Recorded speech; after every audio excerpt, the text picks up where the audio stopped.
want to know what you're fighting for. Podcast for George. Podcast for George. Podcast for George. Podcast for George. Podcast for George. Oh, yeah. I played that intro on purpose, folks. Hello, hi, how are you? And welcome back in to another podcast by George. This is a live line. We've got Stephen Semler coming on from the Security Policy Reform Institute. And the reason I started with that particular intro, that short one, those are the podcast by George singers, as I call them. That's a viewer's daughters, two of them actually, on that audio. And they're about the age, the same exact age when they made that recording as these kids down in Uvalde, trapped in a fourth grade classroom with this homicidal maniac. Everybody knows all about it.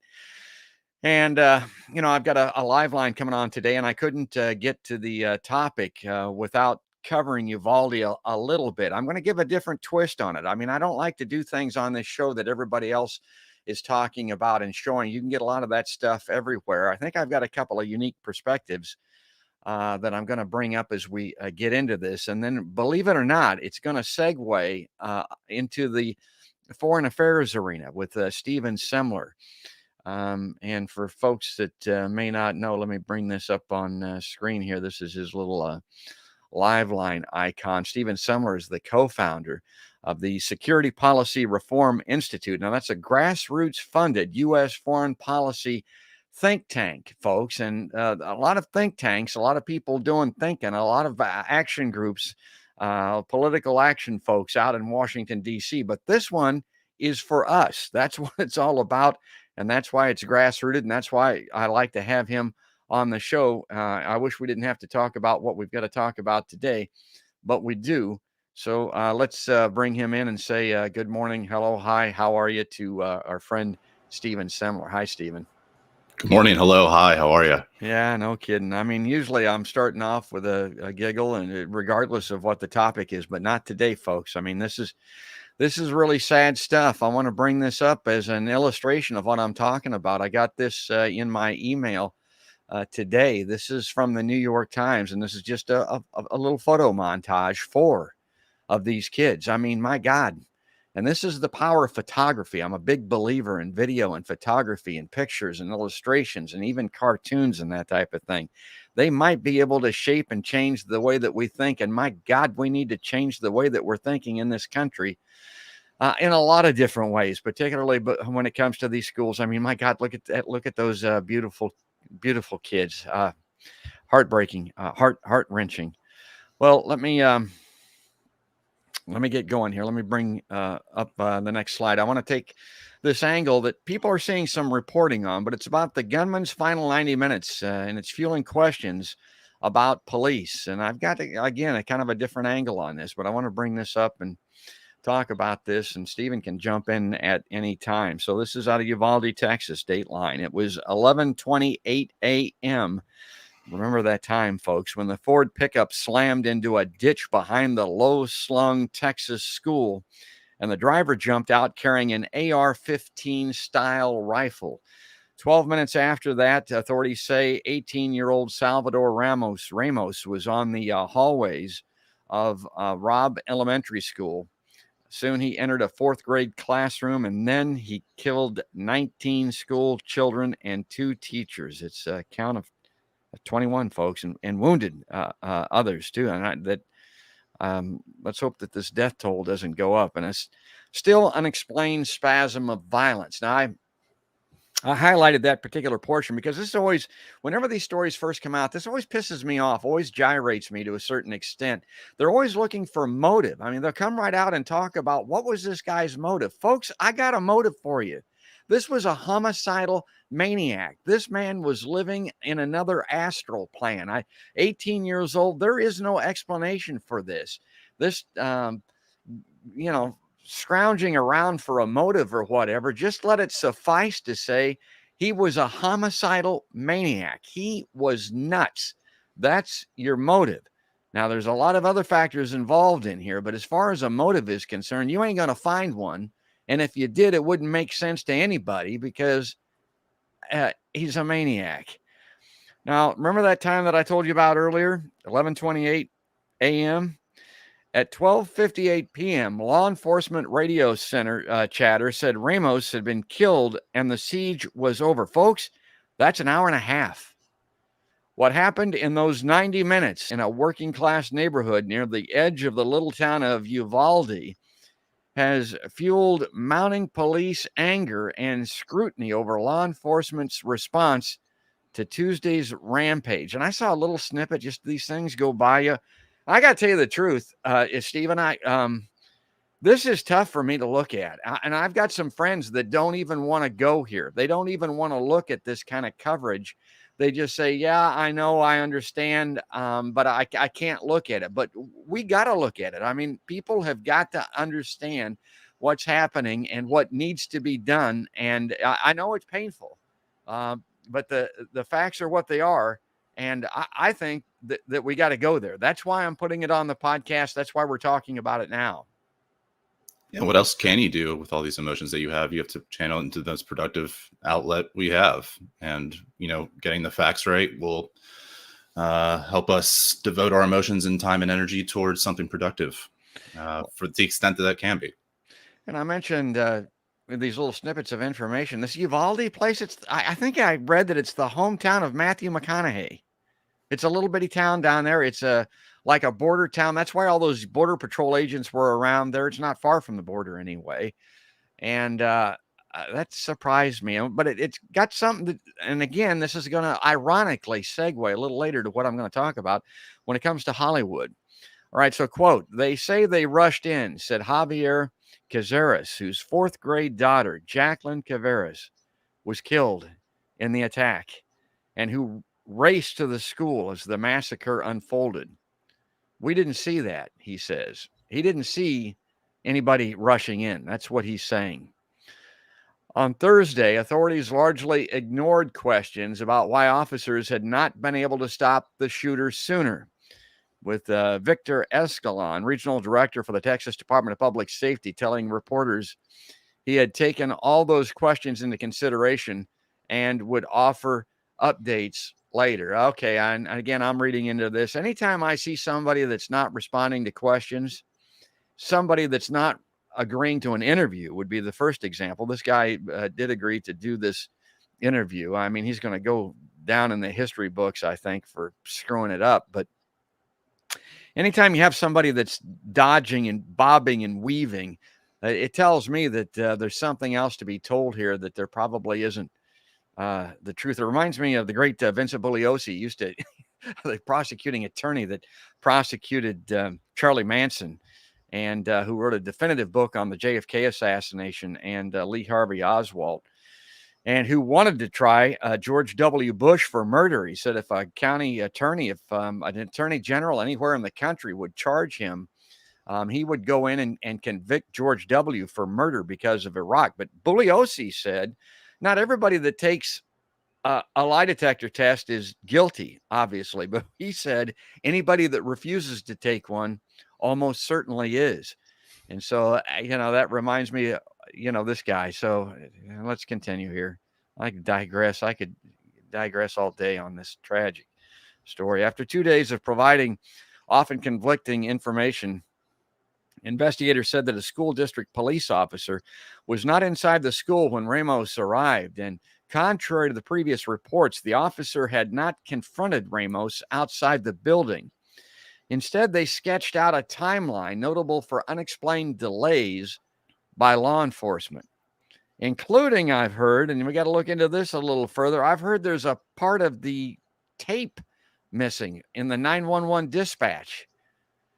After crashing his truck, Ramos fired on two people coming out of a nearby funeral home, Escalon said. He then entered the school unobstructed through an apparently unlocked door at about 11:40 a.m. And Stephen, I'm not sure about this controversy with this door.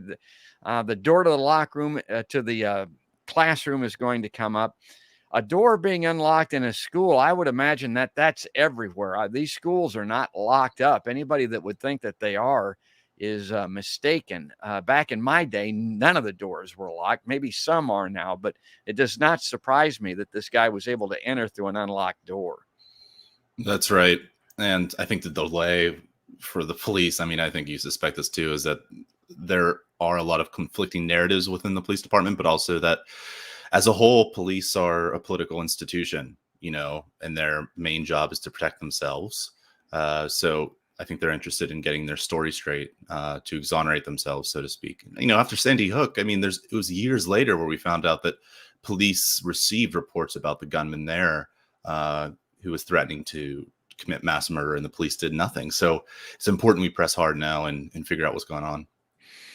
Yeah, and it's important that we, my take on it is that we get our heads out of our asses and understand what's in play here with this weaponry in particular. And we'll talk about that.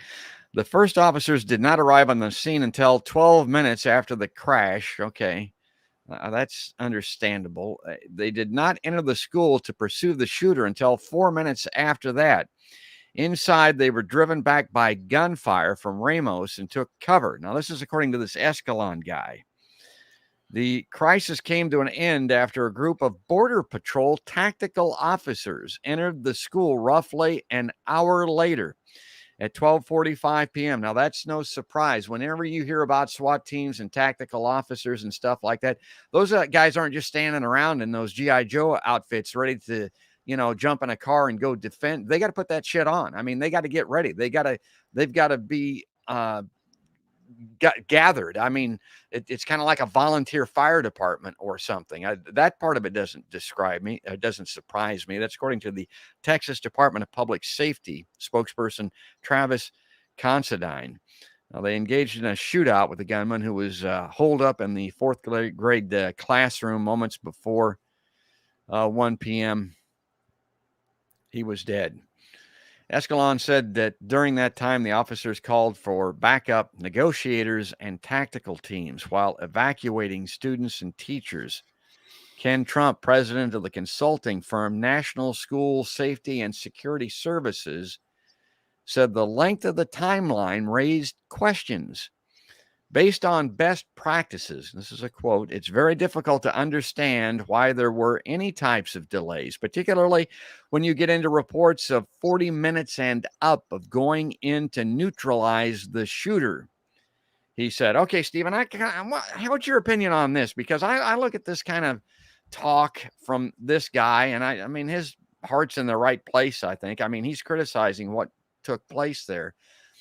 But I've always thought to myself, particularly when this type of withering, explosive gunfire is taking place, unless someone has been around this, unless someone has experienced it firsthand, I think for us to believe that anybody is going to run into purposely that type of fire, I think that's borderline magic thinking. I think that's borderline Hollywood is what I think, because as you mentioned at Sandy Hook and some of these other situations and circumstances, and you can condemn the police, and I do mightily, because they were hired. I mean, they're being paid to do this. But for us to believe that when push comes to shove, when the AR-15s are actually firing, perhaps in their direction, it ain't going to happen. That is not the solution here. People rushing in to save school kids, regardless of how well they're trained, what tactical unit they're a part of, or whatever, I think we're fooling ourselves. Perhaps. I think that's a reasonable line of thinking. But also, I mean, part of police militarization in this town spent a considerable amount of its resources on building up a SWAT team, building up its police force, to the extent that it's also like practically a garrison state or garrison town almost. I think the police, I think this is part of militarization, is that the police are trained by military units and military advisors to prioritize above all else the life of themselves and the life of their unit, and not the civilian population. So this explains both an overtly militarized response in some cases to, let's say, unarmed protesters or no-knock warrants, but it also explains a very cautious approach in situations like this, where they do suspect, a mass shooting going on in someone who is armed with a semi-automatic rifle. So I think I understand your point, but it does, it is an indictment of the police response here, not just for being cowardly and having the training to deal with these situations and refusing not to, but also just being I think it speaks to their training too, where nothing else matters except for themselves. You raise an interesting point here, and I'm going to send out a message here. I've got somebody commenting that there's a slight problem with the sound here, and maybe it's more than slight. Let's see. Let's hope that our sound is okay. I'm not sure exactly what that problem would be. Well, the point that you raised there is a good one, and the point is that this is a militarized police force that we have in this country. These guys and gals are coming out of the military. What's their instinctive reflex? Almost, as you mentioned, it's to protect the unit, to protect themselves. That's how they're operating here. We think that it's to defend and protect us, but that's not really their background. That's not their training. That's not their reflex. That's right. All right, let me continue here. I want to continue with this. It says many other details of the case and the response remained murky. The motive for the massacre, the nation's deadliest school shooting since Newtown, Connecticut, that Stephen mentioned almost a decade ago, remained under investigation, with authorities saying Ramos had no known criminal or mental health history. Okay, again, you gotta look for these types of things. Or Stephen, a lot of these people are not going to have this type of history. I mean, for one thing, the programs aren't available to a lot of these people that need that type of assistance. But secondly, these red flag laws and that type of thing are going to be inadequate at best. It's part of the puzzle, but it's only a small part of the puzzle. The intimation here is that if you had reports of someone having issues like this, we could prevent these types of incidents. But there are, I don't know, probably thousands of people walking around our country like this right now with these type of known backgrounds and histories. And how do you stop them all? I don't know what the solution to that one is. Yeah, and I mean, like you mentioned in that first bit, it's hard to tell like who has it. I mean, because a lot of people just don't have health care and don't have the resources at the time or the money to go and seek any sort of mental health evaluation. All right, so now we're going to get into the gist of it here. And I know this is something that Stephen has been following closely. During the siege, frustrated onlookers urged police officers to charge into the school, according to witnesses. Go in there, go in there, women shouted at the officers soon after the attack began, said Juan Carranza, 24, who watched the scene from outside a house across the street. Carranza said the officers should have entered the school sooner. There were more of them. There was just one of him. Now, this guy was across the street in a house looking at it. And this is what he said. Now, Border Patrol Chief Raul Ortiz did not give a timeline, but said repeatedly that the tactical officers from his agency who arrived at the school did not hesitate. He said they moved rapidly to enter the building, lining up in a stack behind an agent holding up a shield. Well, anybody that's seen a movie or a news report knows what that looks like. Well, we wanted to make sure to act quickly, act swiftly, and that's exactly what those agents did, Ortiz told Fox News. I don't know if Fox News was buying that or not, but that's what he said. Now, Cazares said that when he arrived, now this is one of the fathers, he saw 2 officers outside the school and about 5 others escorting students out of the building. But 15 or 20 minutes passed before the arrival of officers with shields equipped to confront the gunman. So again, there ain't nobody rushing in. There's nobody taking any chances here. They're waiting for shields to arrive so that they can advance. And folks, 15 to 20 minutes in an active shooter situation like this, that's more than a lifetime. I mean, that's 21 lifetimes that we're talking about here. As more parents flocked to the school, he and others pressed police to act, Cazares said. He heard about 4 gunshots before he and the others were ordered back to a parking lot. A lot of us were arguing with the police. You all need to go in there. You all need to do your jobs. Their response was, we can't do our jobs because you guys are interfering. So, Stephen, Again, I've done a lot of police and fire reporting in my lifetime. I mentioned Vincent Bugliosi. I've looked into the Oswald thing very closely. You think that's not related, but the eyewitness reports from Dealey Plaza as an example. What happens in a circumstance like that? Eyewitness reports are unreliable. When you get a consensus, you got to start believing them. And when you see somebody that's as authentic as this Cazares guy, I'm believing what he's saying. You? No, I fully buy it. Of course. I mean, as you said, there's so many reports about it, and the police narrative has shifted so many times that, as these as the journalists and other news organizations have confronted non-police officers who were on the scene, it's clear that there was a radically different story that was being told between the police narrative and the one told by parents who actually had an actual stake in this. And by the way, I don't know. I mean, I'm not a father.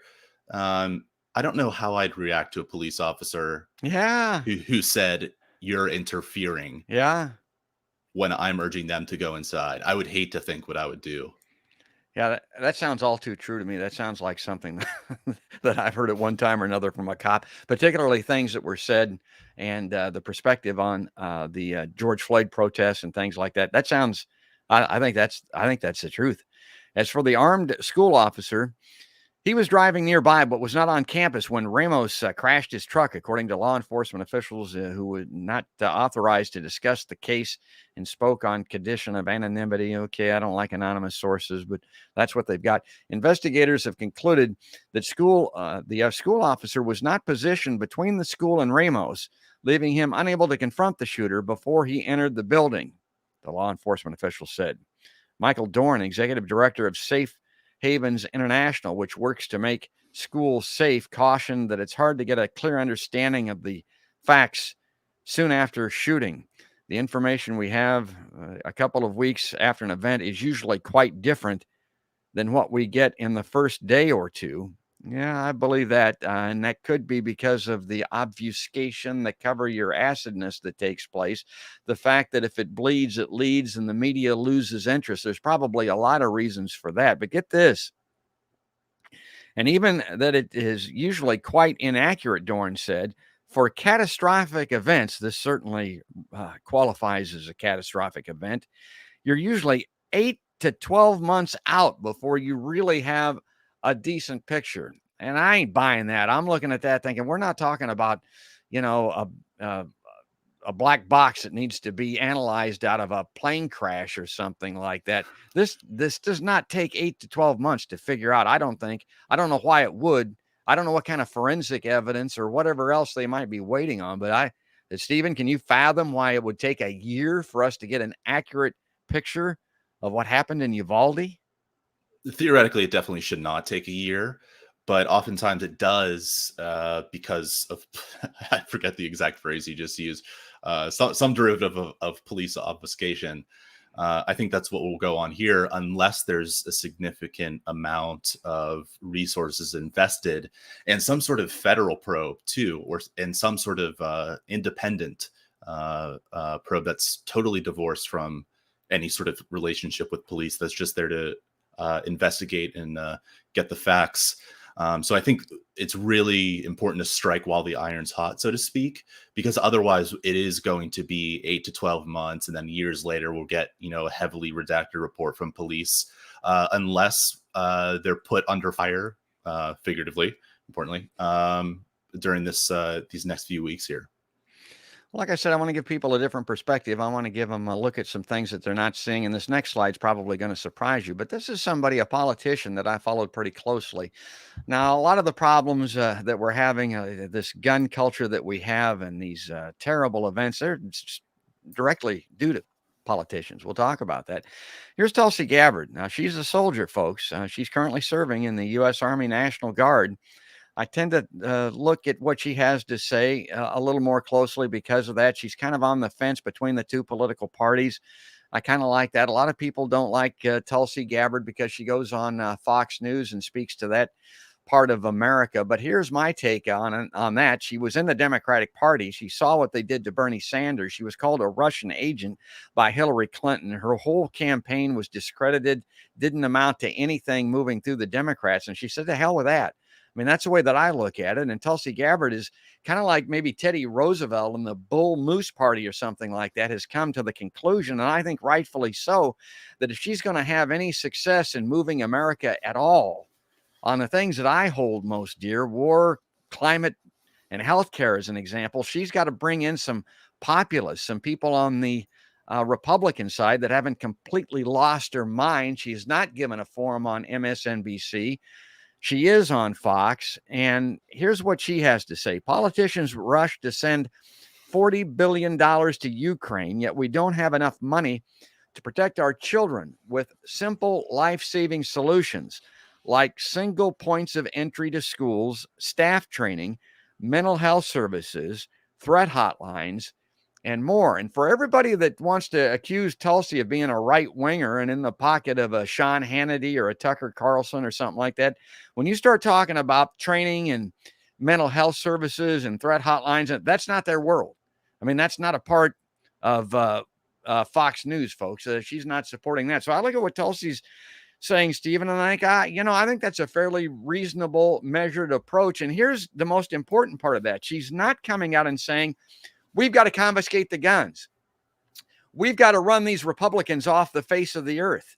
We've got to melt these guns down. We've got to have gun buyback programs. Stephen, and I'm sure you would attest to this, I tell people all the time, there are 300 million guns in this country, many more guns than there are people. A lot of them are these assault-type rifles. And what people don't seem to get, and really pisses me off, is that the majority of those people that have those types of guns, they got them specifically to prevent the government or these unknown agencies or people or whatever from taking them. We're not getting these guns back.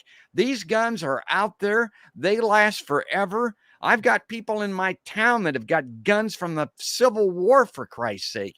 You can't get rid of these guns. They're going to be with us forever. So Tulsi Gabbard is an example, and people like her. She's not the only one, but I wouldn't pretend to say that. But to me, what she's saying does have some veracity. To me, that's the approach that has to be taken. I've got some other ideas too, but I don't know. I'm not here to, preach to the choir about Tulsi Gabbard, but how do you take those comments? I thought she was on the right track. I mean, I think the single entry point might, I think she should run that before the fire department, see what they have to think about a single entry to a gigantic school. But I think she's on the right track. I mean, it's never going to be one policy solution that's neat and tidy that'll clean this whole thing up. I mean, I think there's some work to do on the supply side in terms of guns. But as you said, I mean, there's a lot out there. There's so many that the supply side restrictions on weaponry, it just isn't enough. But as a whole, I mean, I don't like the single door entry thing again, I think is stupid. But as a whole, I think Gabbard's approach is right here in that, we condemn violence, or the party in charge to condemn violence, but then authorizes billions for violence for that purposes. Not only is that hypocritical, but those funds also go towards, things that aren't related to violence prevention at home. So it's just one of those things where, Gabbard's on the right track here. She'll receive heat for it for no reason from kind of the liberal parts of the Democratic Party. But, I don't agree with everything Tulsi Gabbard says. Me either, But there are times like this where I think she's on the right track. And I'm forever, grateful for her for, I think, single-handedly taking down Kamala Harris's presidential campaign in that one debate. So finding a silver lining here, I think. Well, I can't get Tulsi Gabbard to come on the show and to back up this opinion, but here's I'm out here on the ledge on this thing. But I think Tulsi Gabbard, again, made this decision based on her experience in running for president. And she decided, I'm going to maybe even throw a little red meat on second tier issues, these socioeconomic type issues, to this populist audience, to some of these people that follow Fox News as an example, so that we can make a change on climate, war, and healthcare, because those things kill us. They're going to kill us immediately. In the instance of war, perhaps, with the, the nuclear button about to be pressed over there because of that thing in Ukraine. But climate could be catastrophic in just a matter of a few years. I'm not sure. I'm not the expert on this, but it looks to me like California and Arizona are going to run out of water in the next year or two, is what it looks like to me. Now, that might be a little hyperbolic. Maybe that's a little bit of an exaggeration, but that's the type of thing, the primary type of issues that we're addressing, that I think Tulsi Gabbard wants to get in there and do something about. And to do that, she's proposing these secondary issues and talking about these things, which, as Stephen mentioned, he doesn't agree with, and some of them I don't agree with either. But that's the way that I look at it. Okay, enough Tulsi Gabbard. I didn't want this to turn into the Tulsi show, but I did want to use this as a means of talking about politics, because all the politicians are coming out now. They're talking about Uvalde. They've been pointing fingers and yelling at one another and making all of these types of accusations. And I tell people on my show all the time, Stephen, forget about the Republican Party. That crazy train left the platform, the far right side of the political platform, probably a decade ago, and they ain't coming back. The Democrats have run down to the right side of the political platform, to use this analogy that I like, and we're standing down there screaming Trump down an empty track. We need to move left. Get our ass off of the right side of the train tracks and start to move back to the left. That's the analogy that I like to use. And that's what I talk about all the time. And that's why I'm critical of Democrats on this show, and why I want people to understand that the Democratic Party, the DNC, Nancy Pelosi, and Chuck Schumer and these types of people have a lot to do with what ails us in this country. I'm going to bring this up on screen. This is something that just hit the news this week from Truth Out, to tell people, what's going on. AOC rebukes Democrats for support of pro-NRA, anti-abortion Henry Cuellar. Yeah, and this is down in Texas, folks. And this is going to be small for me to read here, but I'll try to get to see this here. Is Representative Henry Cuellar, conservative Democrat from Texas, declared victory in a race that was otherwise deemed too close to call. Representative Alexander Ocasio-Cortez rebuked top Democrats for supporting the candidate over progressive challenger Jessica Cisneros. And this isn't an isolated circumstance. This is the Democratic Party, folks, coming out and supporting somebody that's anti-abortion, somebody that's in the pocket of the NRA over a progressive that is none of those things. Cuellar claimed he won with a margin of 177 votes. This thing's going to go to a recount. Major news organizations have called the race, haven't called it yet, and it's close enough for Cisneros to request a recount, and there are still mail-in ballots that haven't been counted. That's not the point of what I'm trying to get at here, though. Cuellar has won over Cisneros before in 2020. Cuellar's campaign is weaker this time around. He's the only anti-abortion Democrat in the House, and his house and office were raided in January as part of a federal investigation, potentially involving questions over his ties with Azerbaijan, somebody that Stephen would be more familiar with than me, though he's denied the link. He also is the only Democrat in the House with an A rating from the National Rifle Association. Yeah, on the day of a mass shooting and weeks after news of Roe, Democratic Party leadership rallied for a pro-NRA, anti-choice incumbent under investigation in a close primary. Robocalls, fundraisers, all of it. Ocasio-Cortez said in a Twitter thread on Tuesday night, that's this week, referencing the devastating school shooting in Texas. Accountability isn't partisan. This was an utter failure of leadership. Okay, I want to wrap this up here, but I wanted to get these names in. Although Cuellar stood in stark opposition to abortion access, one of voters' top priorities in the fall's midterm elections coming up all too soon for Democrats, I think, he still had the unflinching support of top Democrats like House Speaker Nancy Pelosi, House Majority Leader Steny Hoyer, and House Majority Whip Jim Clyburn. I mean, on the House side, Stephen, that's the Democratic leadership. I mean, that's who we're talking about here. And we're not going to move those Republicans, as I started off this soliloquy. If we're going to have any hope at all, we're going to move these people. Maybe. I don't. Do you think I'm too much of an optimist or not? No, and I think, I think the show would be boring if you just criticize Republicans. It's too easy. Yeah, it is too easy. And it's like, if you want policy solutions, then you have to criticize the Democratic Party, because that's where, most of the grassroots movements, the grassroots priorities, people, they're more left leaning who have the policy priorities to really fix climate change or healthcare or gun control, whatever. This is, good on Representative Ocasio-Cortez here. I think she should have come out and actually named, the leadership instead of just referring to Democratic leadership. Although I could have missed, she could have done that. I don't know. But it's clear. This is a primary. This is not just, a bad, basically Democrat in name only, Joe Manchin type, who's in an otherwise red place. This is a guy in a primary race. And if it's not the only place too. Joe Biden backed Kurt Schrader in Oregon against a more progressive primary opponent, and Schrader was one of the people who helped kill Build Back Better, and same with Henry Cuellar. So it's, here we have Democratic leadership actively punching left instead of addressing, as Representative Ocasio-Cortez said, the mass shooting, the Roe decision or the leaked Roe decision, all these things that ails us. The Democratic leadership is just content on being preoccupied with punching left and sending billions to Ukraine.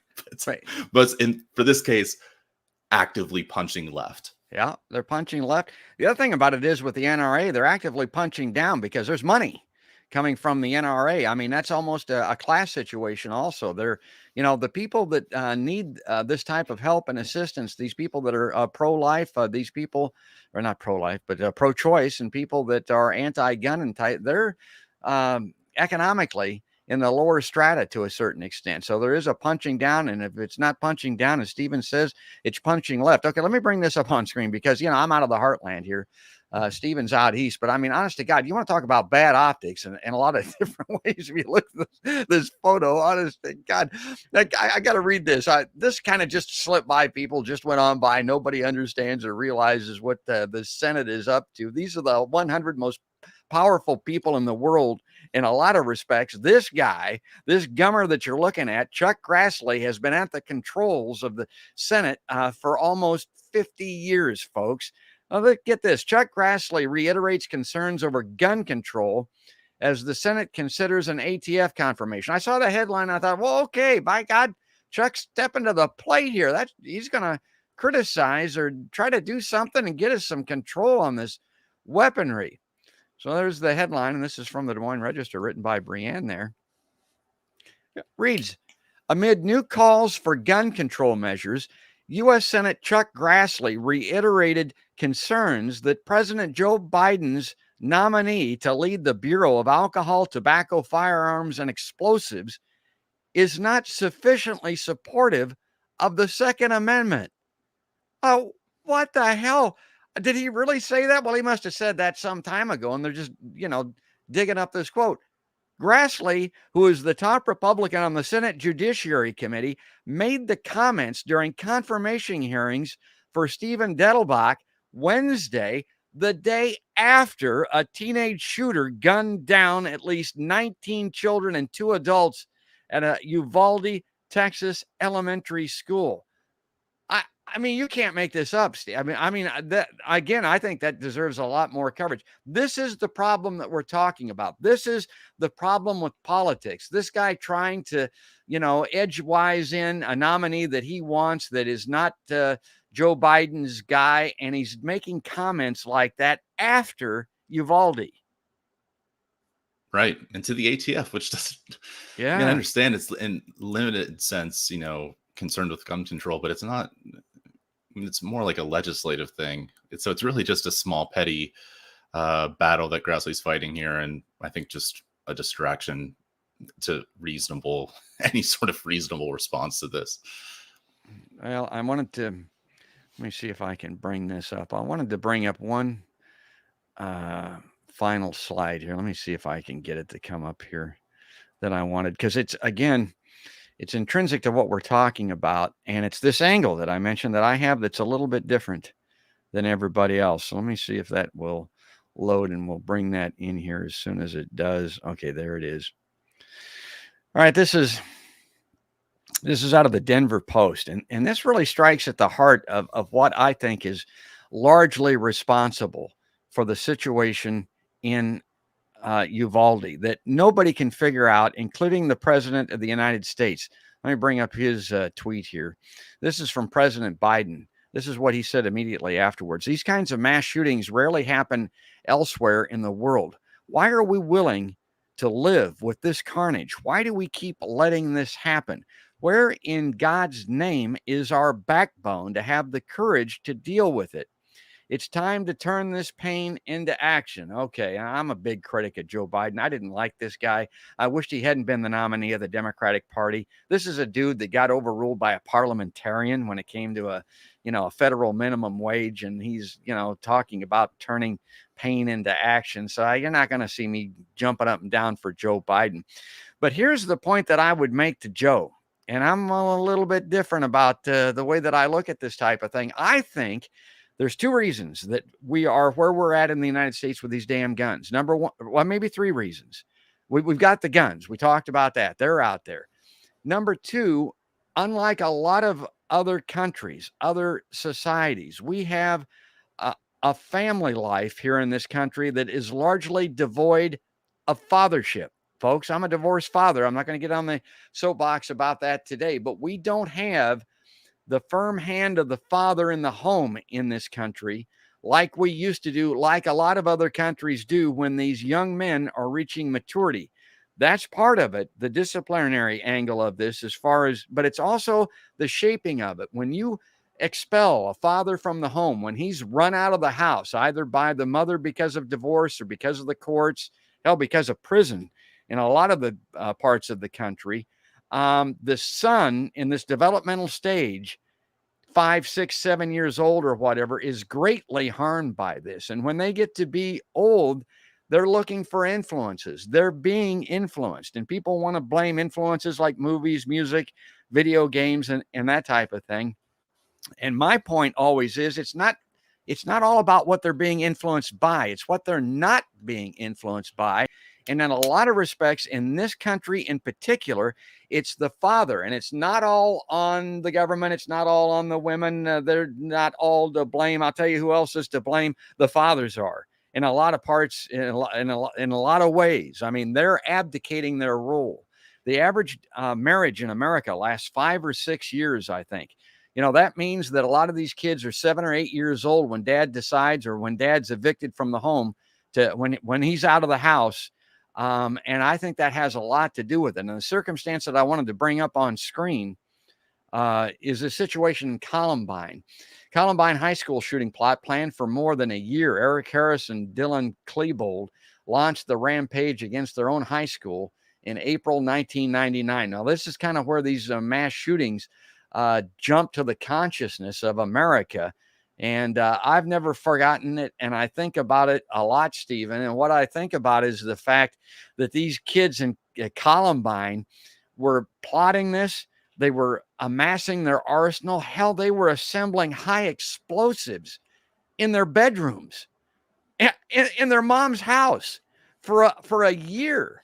And, nobody was opening the door. Nobody was looking in there. They didn't have the type of family that they should have had. And I don't want to preach, too much on this, but long story short, I think that is something that Biden and a lot of people could start talking about in this country, along with, the music, the video games, and the movies and all that type of thing, to keep these fathers in the home. How do you do that? Maybe incentivize them. We've got this child tax credit. Maybe it's some way to incentivize families monetarily to stay. Now, that said, I'm not a proponent of if mom's in danger. If there's criminal reasons that dad shouldn't be in the home, then you exercise that within the constraints of the law, obviously. So I'm not of that mind. But Stephen, what's your take on my ramble there? I think you're onto something. I think you're striking to the, part of, America is a traumatized soul. It really is. problem is, for Biden to do something about it, I mean, he just has no credibility. I mean, throughout the 90s, he was active in throwing fathers into prison for sometimes smoking marijuana outside their house, so they wouldn't do it in front of the kids. It's just for like stupid drug offenses like that. And I think, largely, I think parents get, in every situation like this, parents get blamed, I think, a little bit too much in general. I don't know about this case. I don't know about Columbine either. But parenting is extremely difficult. And I think, it's all, there's no perfect solution. So I'm kind of just grasping here for ones that I think will make, inch us forward towards, a more healthy, more resilient, better society. And I think, the government's job is to, provide a social safety net for people. And it's hard to pay attention, even if the father's in the house, it's hard for him to pay attention if he's working 3 jobs and has to provide for his kids. But no, I think, George, I mean, how I feel about you, man. I mean, I think you're on to something here. And I think I mean, I think there's at least decades of public health research to back up what you're saying, at least to a limited extent. Well, I think it's something that needs to be done. And I just want to encourage America.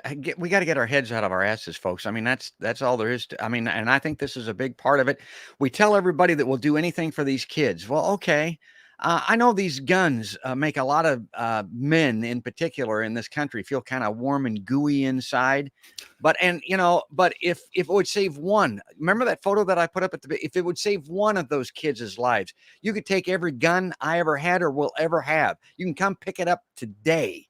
That's the way that I look at it. I mean, we will do anything for the kids, but we don't want to do anything about these guns. We'll do anything for the kids, but we don't want to stay married. We don't want to stay in the home. We don't want to be there. We don't want to raise them. I mean, this is all about kids. They're slaughtering these kids. We got to do something about that. Okay, that takes us to the second part of the show here. And the reason that I brought Stephen on to begin with, and he's great to chime in and participate with my rant here regarding Uvalde, but it is ironically related. In music, I used to be a disc jockey, Stephen. A segue is when one song ends and another one kind of flows into it, and it's kind of seamless, and disc jockeys like to do that. It's kind of cool.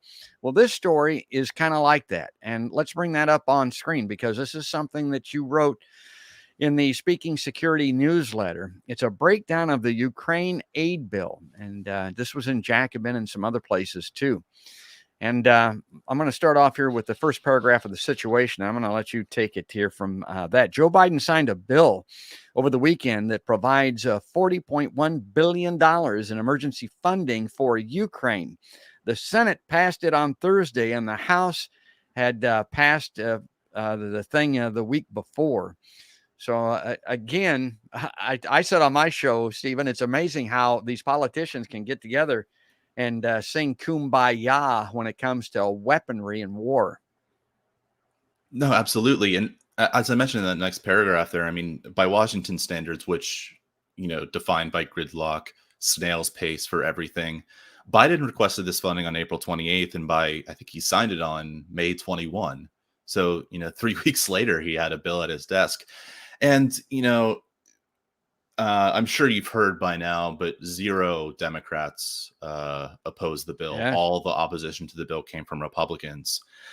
And I tell you what, man, like I jumped into this research. I knew what I wanted to do with this research. I wanted to find out, who are the real winners. I suspected it would be weapons manufacturers. And I think it was based on just how the cash flow is legislated in the bill text, the accompanying documents, and how the Pentagon typically, commercializes or privatizes whatever portion of its funds for various goods and services. But I wanted to find that out. But also, I mean, one part I didn't mention that I'll probably cover in a later piece is that this bill was initially attached to a $22.5 billion emergency COVID relief bill. And it was moving along slowly that first week there. And Biden said, no, we need this Ukraine aid now. Yes. Just scrap the COVID funding. And at that point, that should have been it for at least the entirety of the Progressive Caucus, where, listen, they'll say that this $40 billion aid package is in the national security interest of the United States. But without this COVID relief funding, I mean, what nation are you aspiring to protect? Because it's crumbling. I mean, the White House literally has been warning officially since March, but rumored since January, that it's running out of money for the next COVID wave. And the next COVID wave is here. And I keep hearing this thing about monkeypox, which I'm just, it just sounds like a fever dream to me. Yeah. But at that point, I mean, you can even agree fully with the contents of the bill. I do not. The policy that it supports, I also do not. But still oppose it on the grounds that it was put ahead of this necessary COVID relief funding. And it doesn't really augur well, George, in my opinion, to the upcoming vote on the actual military budget that funds it. The normal military budget, I should say, that just funds it for the year. I was watching the great Jimmy Dore. I tell people I'm influenced by Jimmy Dore. There's no doubt about it. I mean, I love his tough knuckles, South Side of Chicago perspective on politics and his view of the world. I disagree with Jimmy a little bit on this. He believes that some of the reason for this mass murdering, homicidal behavior that we have in the United States is because of our foreign affairs perspective. The fact that we do this around the world on the regular, routinely. And his take is that that's influencing Americans. And I look at it, well, maybe it's influencing Americans. I'm not sure it's influencing these kind of nuts that go into a school and shoot the place up. I think this absenteeism of the father has a lot more to do with that than what Jimmy's saying. But the point that he makes is, think about the irony, and you can comment on this, Stephen, because I've talked a lot about providing these weapons, which are guns, which we're wanting to control in this country, to the entire planet, and who suffers the consequences of that. Right. As far as I didn't hear Jimmy Dore's argument directly, but as far as, I mean, I think there is a circularity towards militarism and foreign policy where, I mean, we are a culture that glorifies violence. And if you look at what the Democrats are doing now, the whole of their discourse is primarily about this war in Ukraine. And they've really made it the center of their identity. It's no longer talk of Build Back Better. I don't think Biden's mentioned Build Back Better since February or at least early March. I think his focus now is entirely on this. It's about glorifying this violence as a war between autocracy and democracy. I think for this mass shootings, I think it's a little bit more of a stretch and a little bit more tangential.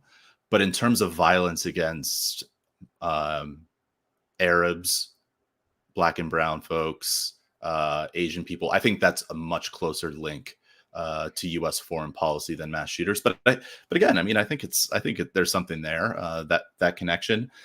And also, I'll just add that there is some control over who gets what in this scenario regarding access to weaponry. There's, Neera Tanden came out, or this Democratic operative. I'm not actually sure what she did. She's just like a professional dumbass who's been in the Democratic Party for a while. And she said, how can police respond when they're outgunned? It's like, the police are not outgunned. They have more guns than everybody. And I don't fully buy, the people who say, well, I have my gun to protect myself from the police or the U.S. military. At the same time, I think there should be a considerable amount of effort for anyone who's talking about gun control to say, okay, can we agree that the police officer should not be using them on us when we don't have weapons?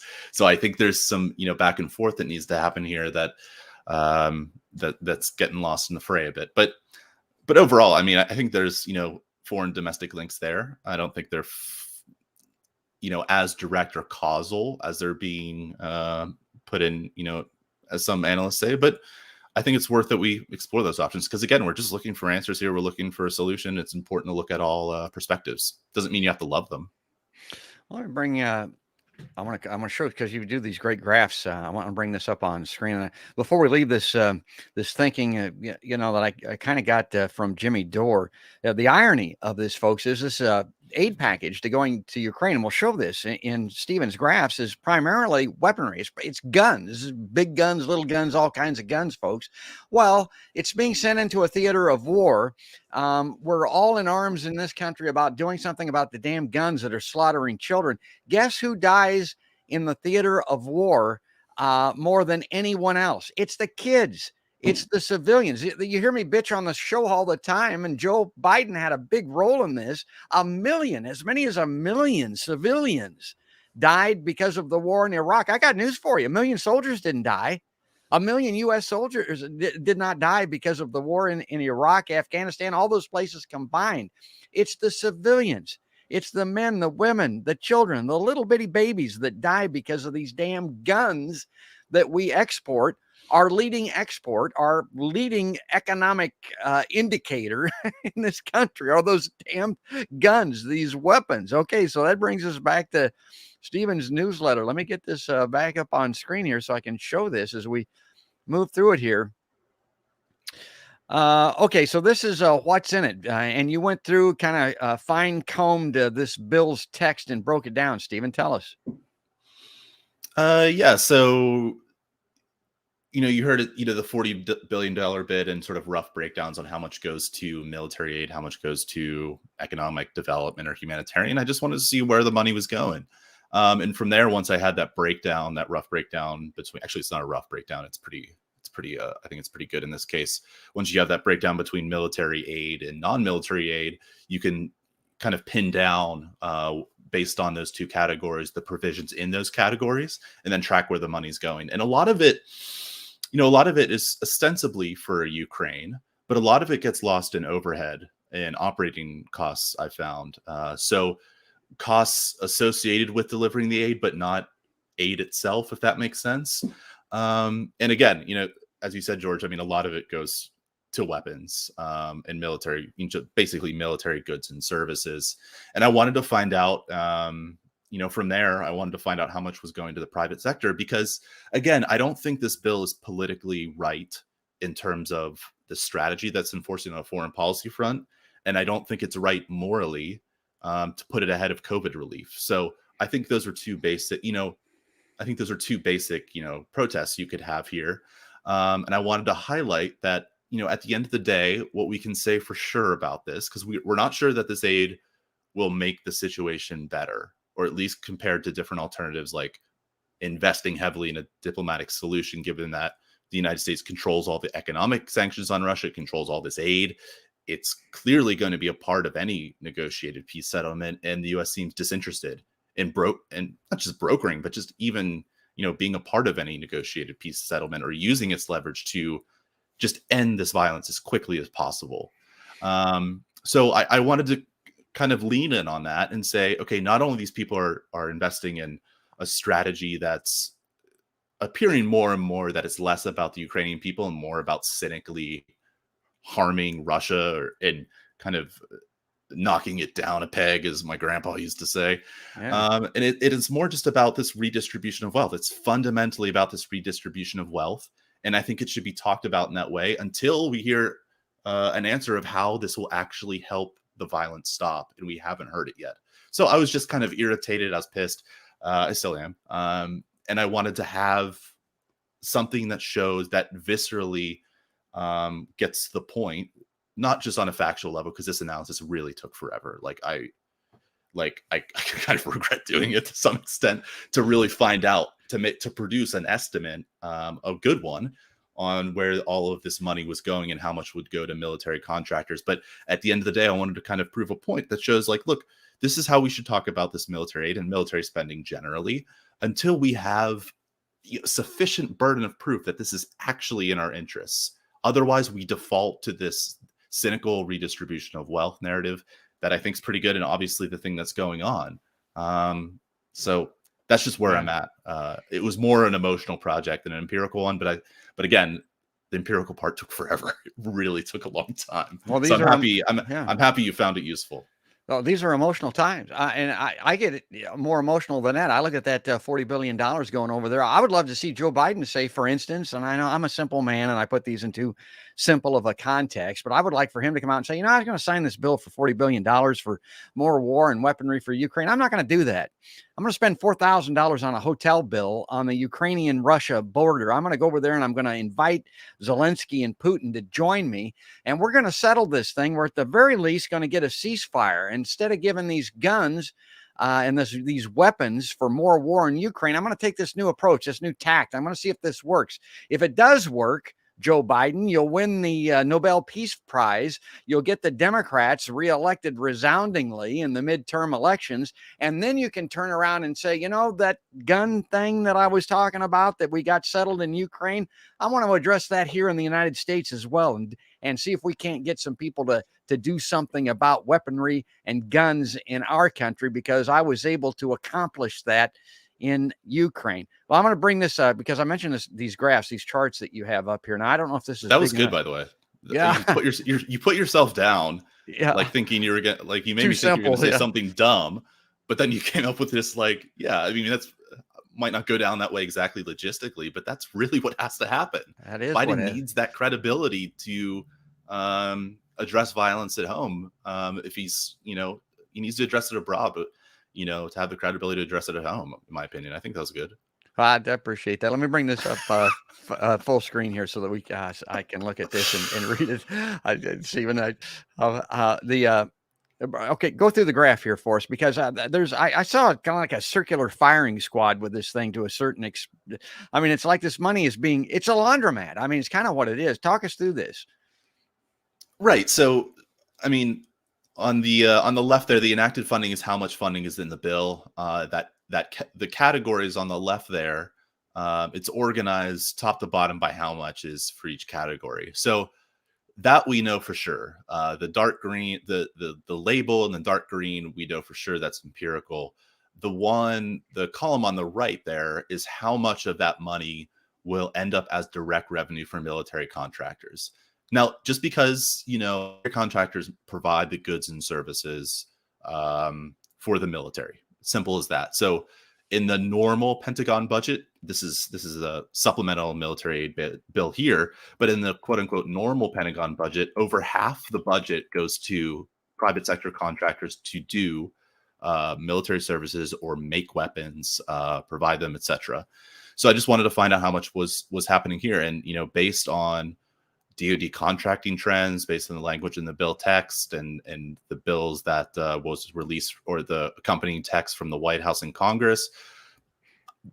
On the right there is just my estimate on how much of the enacted funding on the left would constitute revenue for military contractors. And it doesn't mean, some of the revenue for military contractors is aid. So there's a bilateral aid program called the Ukraine Security Assistance Initiative that will probably earmark, about 150 million, or no, 1.5 billion out of the 6 billion allotted to weapons purchases, and the rest will probably be carried out for just the U.S. military itself to train. But there's, a chunk of that will go towards aid, but for the most part, it's difficult to tell how much exactly will go to Ukraine, because a lot of these provisions have a suffix where it's like this money for this purpose for Ukraine and other countries, and that's for military aid and non-military aid alike.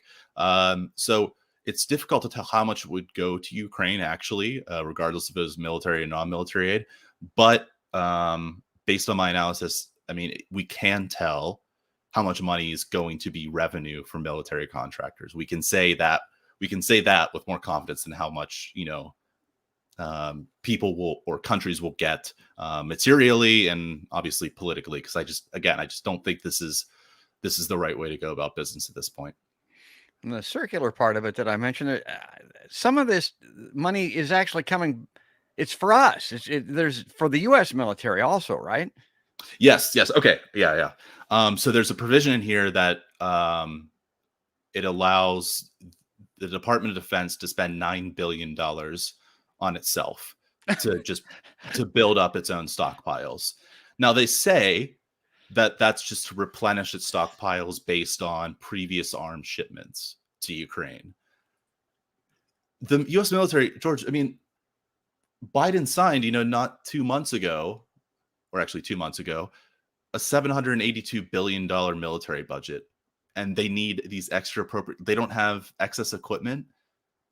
I just don't understand it. So it does. There's a circular dynamic here, as you said, that this is really, again, we're not sure how much will go to Ukraine, but we are sure, or pretty sure how much will go to military contractors, and we're sure that, you know, a lot of it will be a lot of that money going to military contractors will be to provide goods. That's just for the Pentagon itself. So it's just like, it seems too cynical at this point, both in terms of what the bill does in terms of cash flow, but also in terms of what the bill does, again, politically, which I think is prolong the conflict, distract us from investing in a diplomatic solution, that sort of thing. I tell people all the time, we've lost our minds in this country. And I talk about these $1 trillion figures that we see. As Stephen knows, the National Defense Authorization Act is rubber stamped every year. It approaches $1 trillion. I saw an interesting statistic just this past week, Stephen. The drug war, the war on drugs, which has been going on since Nixon. And a lot of people will tell you how counterproductive and what a failure that has been, and the astronomical cost of it. I was amazed to see that the entire cost of the war on drugs, which should never have been taken, spending more money on it wouldn't do any good. But we spent $1 trillion on the war on drugs since Nixon. The National Defense Authorization Act is $1 trillion renewable every year for the military industrial complex. That's who we are. That's what we've become. And maybe, as Jimmy Dore pointed out, and Stephen kind of concurs, maybe that's responsible for what's happening in this country in places like Uvalde, Texas. Well, we're out of time. My God, we've run on for so long. I've pontificated. Maybe it's because of the emotion of the times and that circumstance down in Uvalde. That's why. Stephen, I want to give you the final thought here. I want you to close this out and tell people how to follow you and kind of wrap up, put a bow on this particular live line. I think my one piece of advice I have for the audience is continue listening to Podcasts by George for tremendous guests such as myself. But I think follow me on Twitter at Steven Semler. You can search that name on Substack too for my newsletter, and through that you'll gain access to my think tank, Security Policy Reform Institute, or SPRI. And you can support my work and my think tank's work at patreon.com/SPRI. Thank you so much for having me, George. It's been a pleasure. That's great. It's always good to have you on, and God, because breaking this stuff down, making it so a dummy like me can understand it, and particularly the visuals and the graphics, which I know are laborious. I mean, it takes a long time to put that stuff together, but I get it when I look at your stuff, and that's why I love to have you on, and we'll do it again here very soon. Stephen, thanks again for coming on this Podcast by George live line. My pleasure. Be well, my friend. And folks, if you like Podcast by George, if you enjoy seeing Stephen Semler and that type of insight, if you agree or disagree, or just like getting the ideas that I had regarding Uvalde, please subscribe to us, follow us on Facebook and on YouTube. It's easy to do.